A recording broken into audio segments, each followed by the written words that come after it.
So we thought we'd just make a quick video because we saw a test done by My Golf Spy, where they were testing a Titleist 975D, so a driver from around to late 90s, I suppose, against the new Titleist driver to see how big the gains are from a technology perspective. I find it amazing that people are still doing that kind of testing because it's pretty clear to see. But also the other thing I find amazing is that they do that test, they talk about the specifications of the club at the start of the test, and the 975D is half an inch shorter at 44.5 inches to the modern Titleist at 45 inches. So the test is already swayed in the direction of the modern one. Now, I'm not saying that the 975D doesn't come off the face quite a bit slower than the new one, but what would be great is just if you could get to a stage where with people testing clubs where it's just like this is this and that's that, and then you can be absolutely clear. And I guess when people aren't absolutely clear, you have to ask yourself, is one of two things, maybe a bit of both. They're either not that knowledgeable about equipment, or they do have a vested interest in the modern driver coming out top. I don't know which it is, but they're really the only two options. So the history of drivers basically goes, we'll start off from Great Big Bertha, so early titanium drivers. This is a Great Big Bertha, which is at 45 inches. Really the original titanium driver when things took a big jump forwards. This one was a Tour Players one. Warren Bennett was his name. It's at 45 inches. It's sort of, it's not the perfect test because these aren't all exactly the same shaft. We could do that, but not really sure there's a point. Get to where you need to get to. Then we've got a 983E, so that's like late 90s. Then we've got a 983E, which is about 2002. Great driver. I use this. This is my driver from back then. I loved this driver. So Titleist 983E, so a bit later than the 975D. Haven't got a 975D, but I could get one. And then we get to TaylorMade 510, my old favourite. This one's at 44.75, so it's a bit shorter than 45 and where all the others are. And then I've got my Mizuno, which I try and keep secret, my MP Craft, which is 2006 driver and is my backup driver to my Super Quad. And I haven't got my Super Quad here, it's at home, so I hit that. And basically the way this is, and then we've got the what's it called? The Maverick, horrible thing. So the way the history goes is that these came out miles hotter off the face, needed quite a lot of work. Remember when the Great Big Bertha first came out, it was like sky high. We hit it sky high. I remember when it came out, we were hitting on the range. It was unbelievable how high it went. I think it was a whole load of golfers that took a massive leap forward with these drivers. And the great thing about it was that it worked for average players, so average golfers, normal golfers who couldn't flight a driver before. If you took the old TaylorMade burner drivers or something like that, no one could flight them. No normal golfers could flight them. Tour pros could kind of hit them. They were like harder to hit than the Persimmon woods. And 975 was about the same as this as the Great Big Bertha. We could do that test, but there's no point. You might as well take our word for it. So that was the 975 was the same as this off the face. Now they were nowhere near as hot as drivers got, as the manufacturers got better at making them and got towards the limit. So you get to 2000 and you get to sort of 2002, which is where our 983 is. Things have moved forward a little bit. By the time you get to 2005, 2004 when the 510 came out, 2006 when this Mizuno driver came out, 2006 was TaylorMade Super Quad. Basically, you're at the point then where everything is on the limit, and nothing from that point onwards in terms of drivers that have come out, regardless of what the advertising has said, has been any hotter off the face. Drivers have changed a bit in that time, but nothing is any hotter off the face. They're all the same. If you middle it, you will not get any increase in speed from any of the drivers from that point onwards. We can prove it over and over again. The argument would be that drivers from that point onwards have become a little bit more forgiving. That's probably true, but is quite an overplayed marketing message. And the big jump forwards, if you go from 2006 to now, in terms of how far players are hitting it, is because you've got a whole generation of players that have grown up hitting drivers with massive heads. So there hasn't been as much of a premium on hitting the face, and so that generation of players have grown up hitting the ball as hard as they can. They've built their games around hitting the ball as hard as they can, and so that's the effect that comes after the change. So by 2005, all the drivers are on the limit. Everything after that, in terms of what the tour players are doing, are because they play the game in a different way. It's because they play crap golf courses, to be honest with you. Most of the time they play kind of resorty, wide open places that are just built around fairness. So you can wail on it off the tee. There's a massive premium on doing that. But also it's a trend. You know, the game has gone down the road of players hitting it as hard as they can, and the driver heads have evolved with that, which is why this thing looks like a frying pan with the centre of gravity miles away from the shaft. But I won't go on about that. Anyway, so we'll do a test and we'll just prove this. We're just going to do it on the sim. The sim's brilliant. We could get the max out system out, but no need really. We can get a good enough test from this.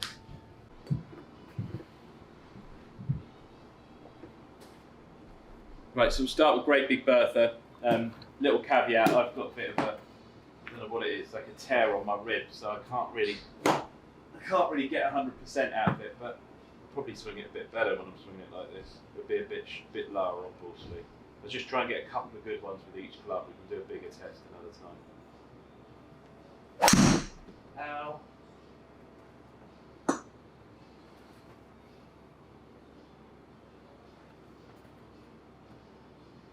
That's about as good as I can hit this. This has got that's 153 miles an hour ball speed. And what you might notice is that, like with this stuff, this is a 9-degree head, but the older titanium drivers is much harder to really kind of launch them high. Tend to just hit them a bit lower. Oh. But you wouldn't say that that's necessarily technology that means you can hit it high. It's more that, you know, drivers have gone in that direction because people have become aware of it, because more and more people have been 145, so that was out the hill. So not very forgiving. 8 miles an hour drop there from missing the middle of the face. And I would say it's difficult to say that the modern stuff isn't a lot better on that. Okay, that's another good one. Hurt a bit. So I'll stop there with that because there's 2 good ones. Could do more. That was gone a long way. 153. So my good ones are 153 ball speed with that driver. Quite low. 983E. Absolutely love this driver. Thinking about taking it out again. And I think when my Golf Spy made that video, and the guy's going, "Oh, you're leaving so much on the table or whatever." I do think there's a place in golf for using stuff that you enjoy hitting. I would take this driver out because I enjoy hitting it.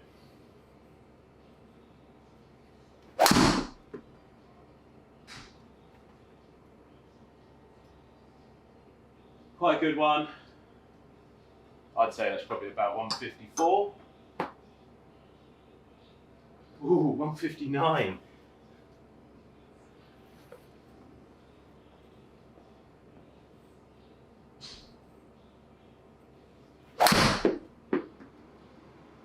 That's out the toe.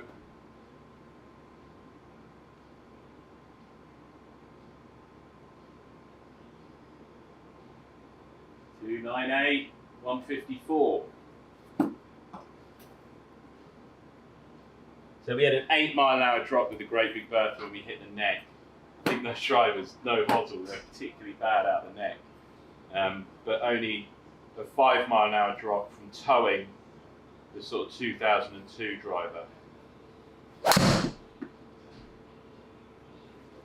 That's as hard as I can hit it today. So that's probably like high 150s. 157. So we had a 157, a 159. We dropped 5 miles an hour and we hit the toe. So 2002. So after 975D, Titleist, all of the companies are getting a bit better. Around 2002, Callaway were having a mare, total mare. Callaway were producing like Hawkeye drivers. Everything that they produced was a knuckleball club. People were still buying them, but the drivers were really bad around that time. You're not going to see anyone that wants to play older stuff playing like Callaway stuff from early 2000s. It was all garbage. Hawkeye, ERC Plus, just knuckleball clubs. No one could get them in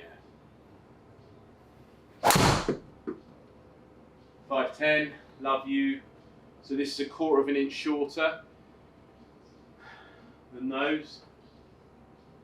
296, 159. So you're getting up, like this is 2004, 2 years later than the 983E Titleist.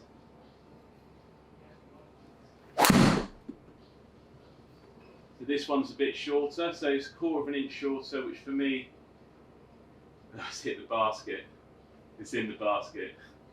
161. So you're starting to build a bit of speed. So I can get this 160, 161, 2 miles an hour over the 983. Then we get to 2006. Remember, these are all the same length, they're all the same weight. This is genuine testing, it's not suede. The driver 1/2 inch shorter in a test like this with a completely different shaft. The test is basically rubbish.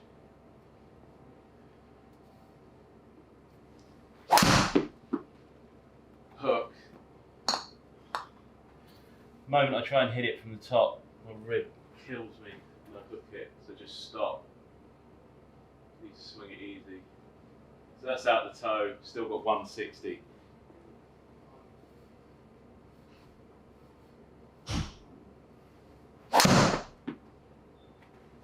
Quite good, out the neck, low launching fade. I actually love that shot.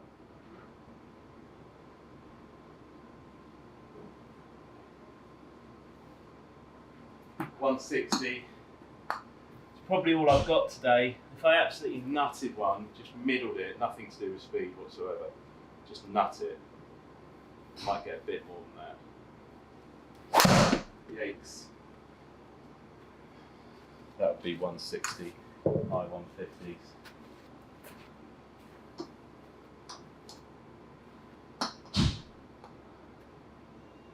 Oh, 163. That was good. That's the 2006, we're up to 163. Now, this thing, same length, 70 gram shaft. These are all the same weight shafts. They're all the same swing weight. These are all basically set up for me, which is a pretty tight band.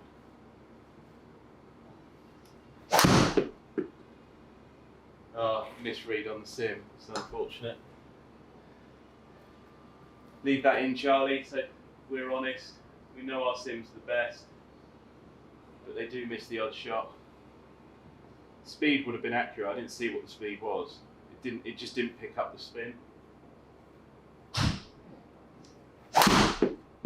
Well, that's about as good as I can hit this.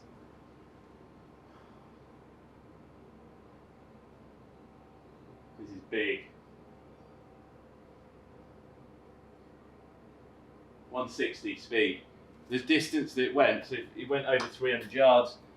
For me, the biggest factor over how far I actually hit it is the flight on the ball.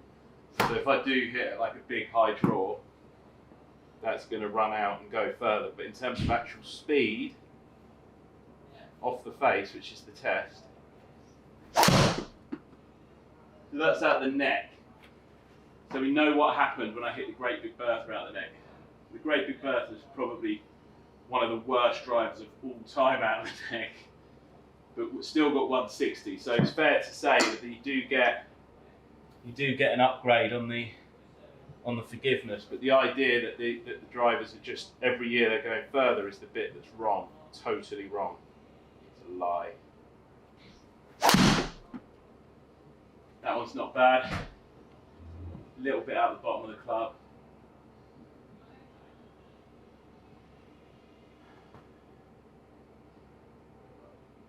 $160. So it's pretty easy to tell the history. I don't know why people are sort of wondering and why people are asking these questions. It's basically up to 2006, the equipment got better. The equipment, titanium came out, the manufacturers set the limit, the R&A and the USGA set the limit.